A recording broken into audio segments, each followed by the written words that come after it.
गौसे आज़म दरिया दजला के किनारे सफर फरमा रहे थे, खादिम साथ में था। अचानक एक औरत के रोने की आवाज आई। वो औरत बड़ी शिद्दत के साथ रो रही थी। उसके रोने में दर्द था, उसके रोने में कराहत थी, इकराह था। उसके रोने में बड़ी शिद्दत के साथ रो रही थी। आईने करामत किताब उसमें लिखा हुआ है, उसके रोने में इतनी शिद्दत थी और इतनी हिद्दत थी उसके रोने में कि उसके रोने की वजह से पानी के अंदर मछलियों के पेट के अंदर अंडे पिघल पिघल कर पानी हो गए थे। इतनी शिद्दत से रो रही थी वो। उसके रोने से मछलियों के पेट के अंडे पिघल पिघल कर पानी हो गए थे। इतनी शिद्दत से वो औरत रो रही थी। गौसे आज़म ने फरमाया, खादिम जरा तफ्तीशे हाल तो करो, ये नबी का उम्मती कैसे रो रहा है? ये मेरे नबी की उम्मत की एक औरत क्यों आंसू बहा रही है? बगदाद की रहने वाली ये औरत किस लिए रो रही है? इसके रोने में इतना दर्द है, मेरा दिल तड़प गया है। अब्दुल कादिर जीलानी बेचैन हो गया है। और गौसे आज़म जब बेचैन हो जाए तो कोई ना कोई रास्ता जरूर निकल आता है। खादिम से फरमाया, जाओ पूछ कर आओ क्या बात है, ये औरत क्यों रो रही है? खादिम करीब पहुंचता है और जाकर पूछता है, माँ आप क्यों रो रही हैं? सर झुकाए हुए जुज़ारो कतार रो रही थी औरत। उसने अपनी निगाहें उठाकर देखा तो सामने गौसे आज़म का खादिम दिखाई दे रहा था।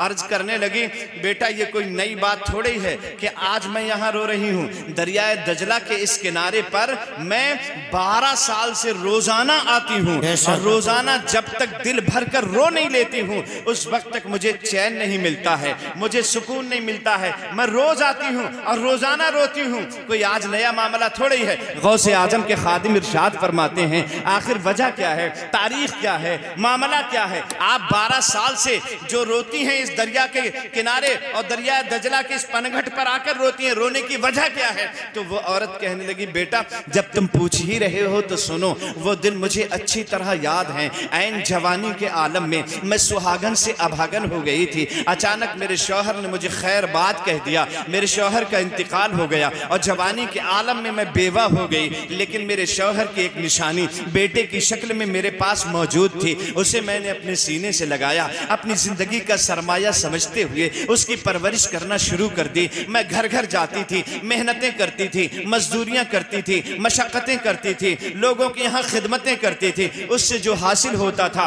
वो मेरे बच्चे का जरिया माश बना करता था। और आखिरकार उन फवाने शबाब को मेरा बच्चा पहुंचने लगा, मेरे बच्चे की नश्व नुमा होने लगी। देखते ही देखते मेरा नौजवान उन फवाने शबाब को पहुंचा। वो कड़ियल खूबसूरत नौजवान 18 साल की उम्र हो गई। मैंने अपने बच्चे की शादी करने के ख्वाब देखना शुरू कर दिए। बड़ा हसीन था मेरा शहजादा, बड़ा प्यारा था मेरा शहजादा। मैं सुबह को उठती तो आंखें उसी का चेहरा उसी का चेहरा देख के आंखें खोला करती थी और जब सोती थी तो उसका चेहरा देख के आंखें बंद किया करती थी। वही तो मेरी जिंदगी का इकलौता सहारा था।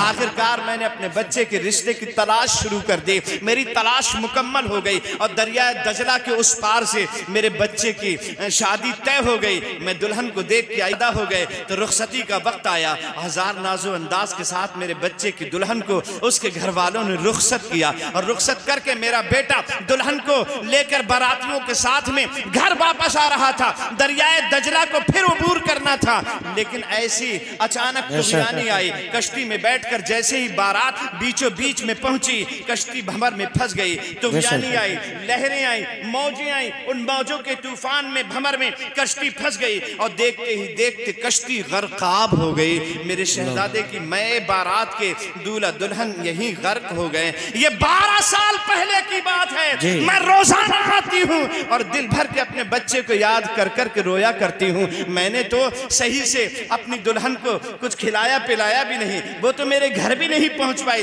उससे पहले ही इस दरिया में गर्काब हो गए। मेरे बच्चे के साथ साथ बगदाद के और बहुत सारे लोग जो बाराती बन के गए थे वो सब इसी दरिया में गर्काब हो गए। गौसे आजम की खादिम की आंखें छलक पड़ी और गौसे आजम की बारगाह में जाके अर्ज करने लगा, हुजूर मामला ऐसा ऐसा है। हुजूर गौसे आजम उस औरत के करीब आए, इरशाद फरमाया, माँ बताओ तुम्हारे बच्चे की कश्ती कहाँ पर डूबी है? वो औरत कहती है, मुझे ये तो पता नहीं बेटा कि कश्ती कहाँ पर डूबी है, अलबत्ता लोग बताते हैं कि यहीं पे डूबी है। गौसे आजम ने जब इशारा देखा उस बूढ़ी औरत का कि यहीं पे डूबी है, अपनी अंगुश्ते मुबारक का इशारा फरमाते हैं और फरमाते हैं, ऐ 12 बरस की डूबी हुई कश्ती बाहर निकल, ऐ 12 बरस की डूबी हुई कश्ती बाहर निकल, लेकिन कश्ती बाहर नहीं निकलती है। दूसरी मर्तबा फिर इरशाद फरमाया, ऐ 12 बरस की डूबी हुई कश्ती बाहर निकल, लेकिन दूसरी मर्तबा भी कश्ती बाहर नहीं निकलती है। फिर तीसरी मर्तबा आपने फरमाया, ऐ 12 बरस की डूबी हुई कश्ती बाहर निकल,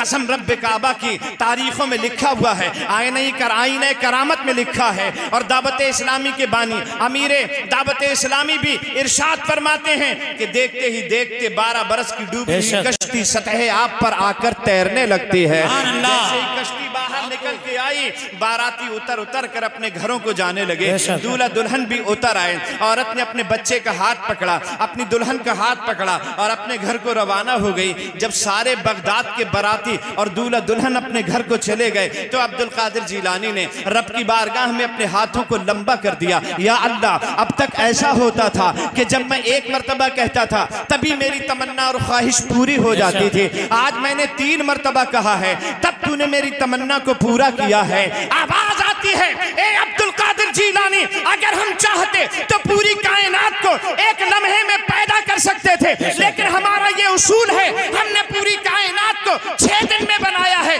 जब तुमने पहली मर्तबा कहा था तो हम गोश्त इकट्ठा कर रहे थे, जो गोश्त दरिया के जानवर खा गए थे, दरिया की मछलियां खा गई थी। जब तक तुमने दूसरी मर्तबा कह दिया, हमने बारातियों को सजाया, दूल्हा दुल्हन को सजाया। जब तक तुमने तीसरी मर्तबा कह दिया और हमने कश्ती को बाहर निकाल दिया।